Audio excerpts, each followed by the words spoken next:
Hello. तो कैसे हैं आप सभी लोग? उम्मीद करते हैं आप लोग बहुत बढ़िया होंगे, पढ़ाई कर रहे होंगे, मजे कर रहे होंगे। थंबनेल देखकर आप लोगों को आइडिया लग गया होगा कि आज की वीडियो में हम लोग क्या चर्चा करने वाले हैं। एक बारी मैं बताने वाला हूं कि आज की वीडियो में हम लोग चर्चा करने वाले हैं कि मैथमेटिक्स के चैप्टर वाइज वो सारे टॉपिक जो एग्जाम के पॉइंट ऑफ व्यू से इंपॉर्टेंट है और जिससे रिलेटेड क्वेश्चन एग्जाम में पूछे जाते हैं। हालांकि हमें पता है कि ऐसे बहुत से टॉपिक और ऐसे बहुत से क्वेश्चन पैटर्न होते हैं जो एग्जाम में एक भी बार नहीं पूछे गए हैं, आगे भी नहीं पूछे जाएंगे। पर उसी में कुछ ऐसे टॉपिक्स और पैटर्न होते हैं जो हर बार एग्जाम में रिपीट किए जाते हैं। और आपको पता है पिछले 3 सालों में मैंने अभी तक 600 से ज्यादा बच्चों के मैथ्स में 100 में 100 मार्क्स दिलवाए हैं। तो एक बार फिर से मैथ्स में इस बारी आप सभी का स्वागत करता हूं, आप सभी के प्यारे से प्लेटफॉर्म में। तो शुरू करते हैं चैप्टर वाइज वो सारे इंपॉर्टेंट टॉपिक जो हमें पढ़ने हैं। और आपको जरूरी बात बताना चाहूँ कि आज की इस वीडियो में अगर आपने सारी चीजें ध्यान से सुनी और ध्यान से समझी तो ये 100 में 100 मार्क्स लाने में बहुत बड़ा रोल निभाने वाले हैं। और अगर आप लोग नए हैं तो जरूर चैनल को सब्सक्राइब कर लें, और अगर पुराने हैं तो फिर दोस्तों तक जरूर शेयर करें, क्योंकि आपकी शेयर और आपका लाइक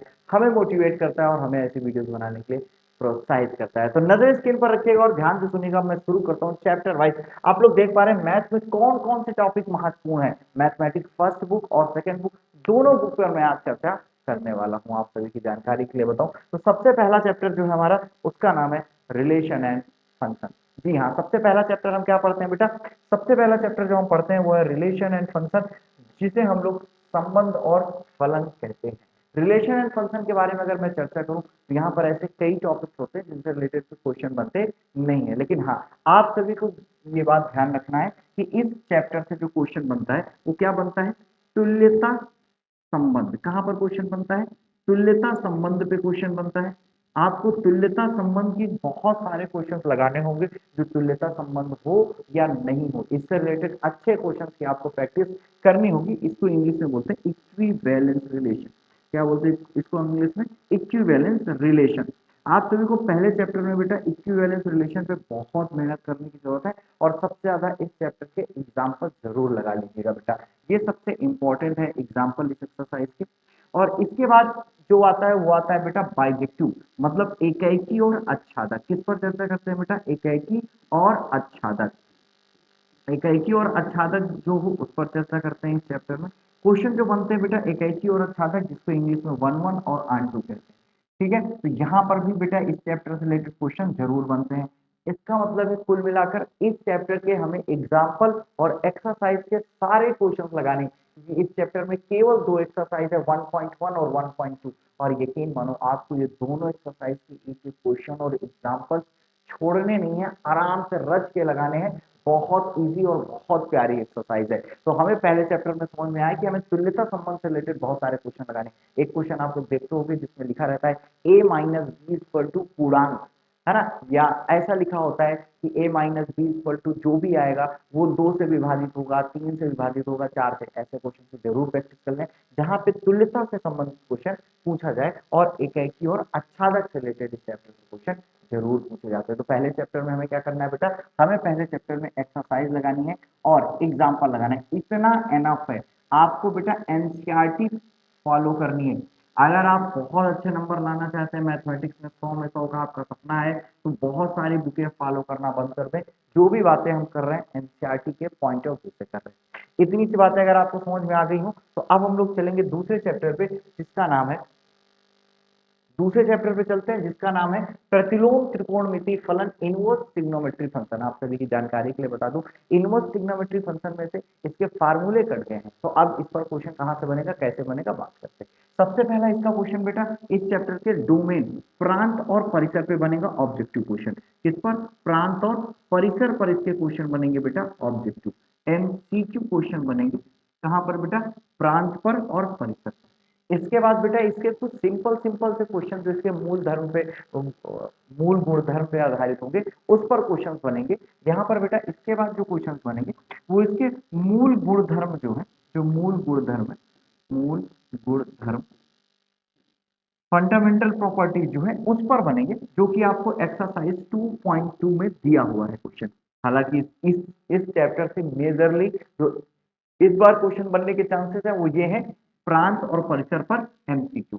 पर मूल गुणधर्म पे अगर चर्चा करें तो कुछ एक्सरसाइज 2.2 के जो क्वेश्चन है वो भी बहुत इंपॉर्टेंट है। तो यहाँ पर बेटा हमें एनसीईआरटी की एक्सरसाइज 2.2 बहुत ध्यान से लगानी है और इसको मिस नहीं करना है। हालांकि आप में से बहुत जगहों पर फार्मूले यूज करके एक्सरसाइज 2.2 करवा रहे होंगे, पर फार्मूले यूज करके नहीं करना है।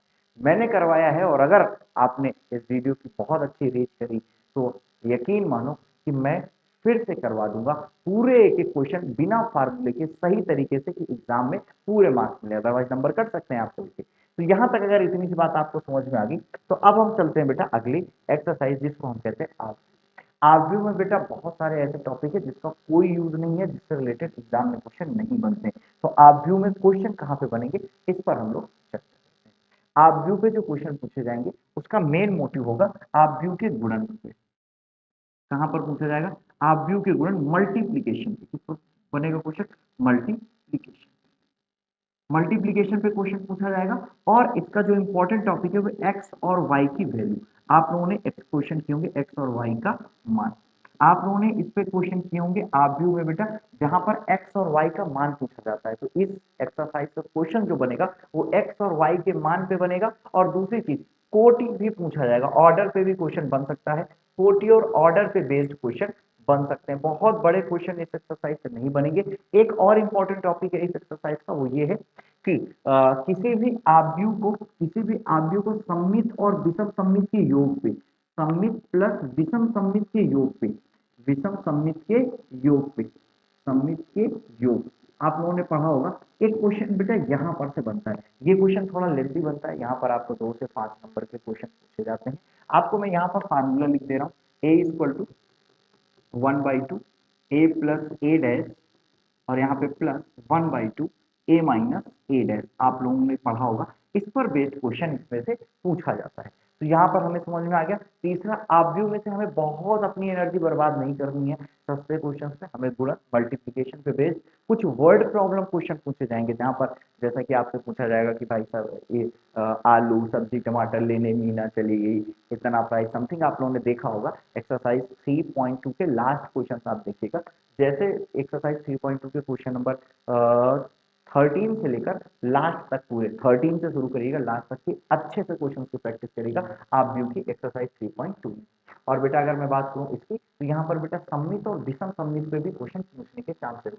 सममित और विषम सममित पे क्वेश्चन पूछने जाने के चांसेस है, और मुझे तो लग रहा है कि इस एक्सरसाइज से ये वाला क्वेश्चन ही पूछा जाएगा। इसके अलावा मुश्किल है एक question A B plus B A B minus B है, A B minus B A, ये दिया रहेगा और आपसे पूछेगा ए और बी अगर सममित है तो बताओ ये कैसा आप दी हुई, ये सममित है या विषम सममित है। अगर ए और बी दोनों सममित है, ये क्वेश्चन बेटा इस आप व्यू से पूछने के चांसेस बहुत ज्यादा है। आगे चलते हैं और समझने की कोशिश करते हैं। नई एक्सरसाइज है जिसको हम लोग सारडिक कहते हैं। सारडिक पे बेटा बहुत परेशान होने की जरूरत नहीं है, बहुत सिंपल सा क्वेश्चन आएगा। इसका क्षेत्रफल निकालने के लिए 3 बिंदु दिए रहेंगे बेटा, क्षेत्रफल निकालने के लिए क्वेश्चन आएगा 3 बिंदु, जैसे x1 y1 x2 y2 और x3 y3। अगर ये दिया होगा तो इस पर बेस्ड बेटा क्षेत्रफल पे क्वेश्चन पूछ लेगा, जिसको x1 y1 x2 y2 x3 y3, ठीक है 1 1 1, इस पर क्वेश्चन पूछ लेगा।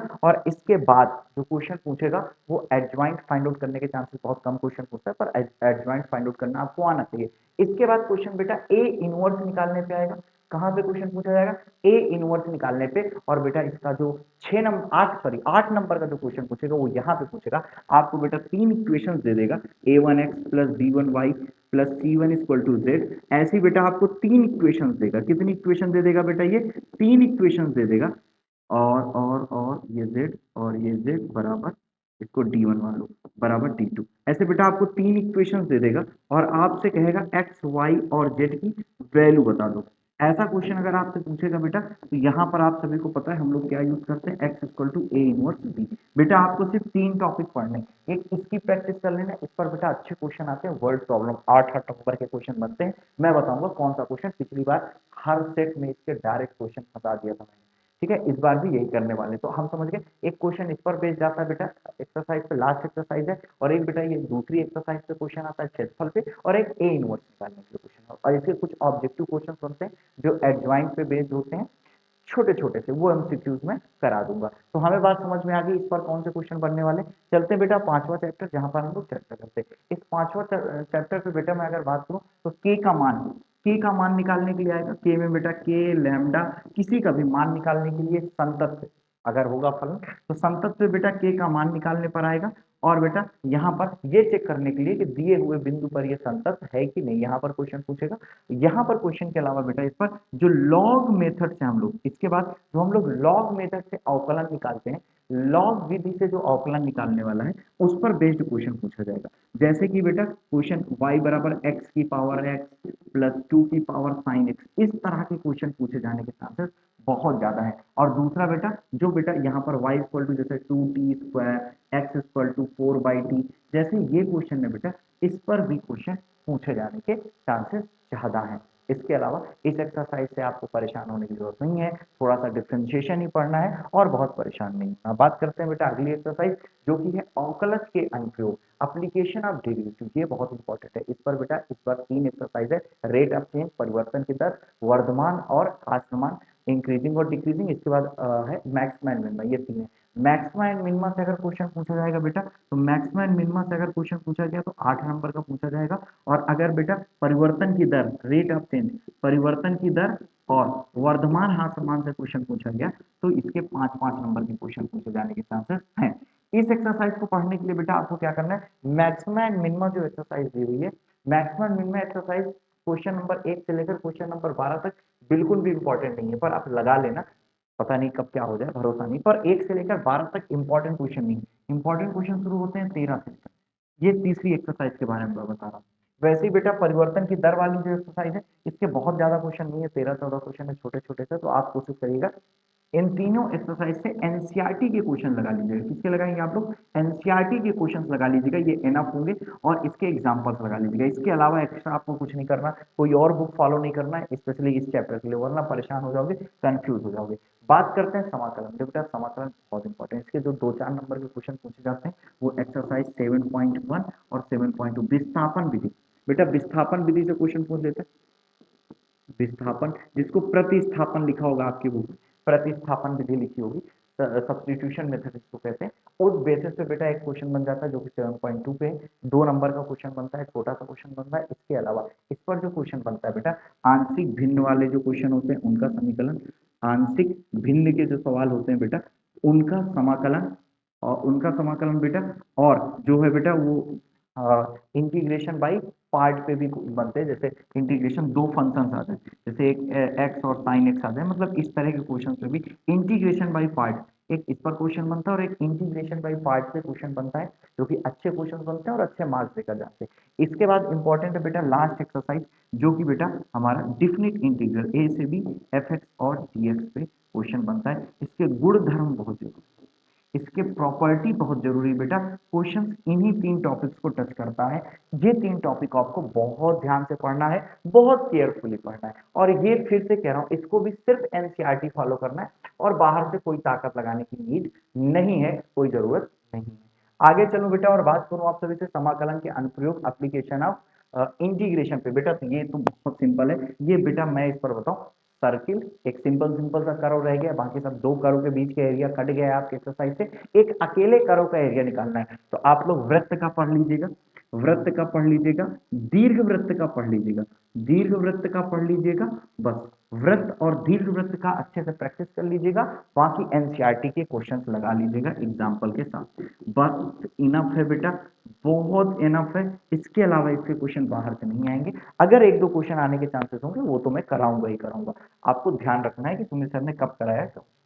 अवकल समीकरण डिफरेंशियल इक्वेशन में बेटा बहुत फालतू के क्वेश्चन नहीं बनते, 3 पे ही बनते हैं बेटा। एक होता है होमोजेनियस टाइप, 3 तरह के होते हैं बेटा जहां पे हमें जनरल सॉल्यूशन निकालने होते हैं। होमोजेनियस, समघाती पे, एक देखो पृथक्करण विधि है, पृथक्करण विधि, पृथक्करण विधि पे एक क्वेश्चन बनता है बेटा, मतलब सेपरेशन मेथड पे। एक बेटा क्या नाम लिया अभी मैंने, समघाती का, समघाती पे क्वेश्चन बनेगा, समघाती विधि। और बेटा लास्ट है लीनियर रैखिक विधि। बेटा ये 3 को बहुत अच्छे से पढ़ना है, 3 को बहुत अच्छे से पढ़ना है। इसके बाद बेटा इसकी जो डिग्री है, इसकी डिग्री और पावर पे अगर मैं चर्चा करूं उस पर 1 नंबर का क्वेश्चन ऑब्जेक्टिव बनता है। बाकी आपके बड़े क्वेश्चन ये 8 मार्क्स भी दिला सकते हैं, ये 5 नंबर भी दिला सकते हैं। इसकी प्रैक्टिस आपको बहुत अच्छे से करनी है। अभी टाइम है, ये सारे टॉपिक अच्छे से तैयार कर लें जिससे एग्जाम में आपको अच्छे नंबर मिल पाए। सदिश पे अगर मैं वेक्टर पे बात करूं तो इस पर बेटा डॉट प्रोडक्ट और cross product, vector A dot vector B और vector A cross vector B, इन दोनों पे मेजर क्वेश्चन बनते हैं। डॉट प्रोडक्ट और क्रॉस प्रोडक्ट को बहुत अच्छे से पढ़ने की जरूरत है। इसके अलावा बेटा इसके डायरेक्शन कोसाइन दिक कोज्या पे क्वेश्चन बनता है। किस पर बनता है? दिक कोज्या पे क्वेश्चन बनता है और दिक अनुपात पे क्वेश्चन बनता है। दिक अनुपात और बेटा बहुत परेशान होने की जरूरत नहीं है, इसके लिए भी एनसीईआरटी एनफ है, बाहर से कुछ भी फॉलो करने की नीड नहीं है और एग्जाम्पल भी इसका जरूरी है। अगर आगे मैं चर्चा करूं आप सभी से, ये तो बहुत छोटी एक्सरसाइज होगी बेटा 11.2 और 11.1। 11.1 से कुछ भी एग्जाम में नहीं आता, सिंपल सी बात है, साधारण सी बात है, सच बात है। फंसता है बेटा 11.2। 11.2 से बेटा इंपॉर्टेंट क्वेश्चन बनते हैं जिनमें से शॉर्ट डिस्टेंस, न्यूनतम दूरी, न्यूनतम दूरी और बेटा दो दो दो रेखाओं के बीच का कोण, दो रेखाओं के बीच का कोण, रेखाओं के बीच का कोण, ये बेटा दो इंपॉर्टेंट टॉपिक है एक्सरसाइज 11.2 से। ये मोस्ट इंपॉर्टेंट टॉपिक, देखो मैं फिर से कह रहा हूं, पढ़ना आपको सब है, कुछ भी नहीं छोड़ना क्योंकि 100 में 100 नंबर लाना है। लेकिन मैं ये जो टॉपिक्स बता रहा हूं इसको बहुत ध्यान से पढ़ना है, इसमें महारत हासिल कर लेनी है आपको। ये लिटरली कह रहा हूं, पढ़ना सब है लेकिन ये जो टॉपिक बता रहा हूं इसको बहुत फोकस होके पढ़ना है। इसको ऐसे ही एवे ही नहीं पढ़ना, इसको बहुत फोकस होके पढ़ना है। आगे चलते हैं, आगे चलते हैं बेटा रैखिक प्रोग्रामम, इसमें तो कुछ नहीं बचा है, ये केवल एनसीईआरटी की एक्सरसाइज लगा लेना आप 12.1, that's enough for you all. 12.1 आपके लिए पर्याप्त है, बॉन्डेड और अनबॉन्डेड रीजन दोनों देख लीजिएगा। 12.1 12.2 है नहीं तो यहीं तक आपको करना है। बात करते हैं प्रायिकता। प्रायिकता पे जो क्वेश्चन बनता है बेटा वो वेज थ्योरम पे बनता है, वेज प्रमेय पे क्वेश्चन बनता है। वेज प्रमेय पे बनता है या तो फिर बेटा कभी कभी वेज प्रमेय के अलावा कंडीशनल प्रोबेबिलिटी जो होती है, कंडीशनल प्रोबेबिलिटी पे भी क्वेश्चन बन जाता है। हालांकि वेज प्रमेय के अलावा बेटा इसमें तीन एक्सरसाइज हैं, 13.1, 13.2 और 13.3।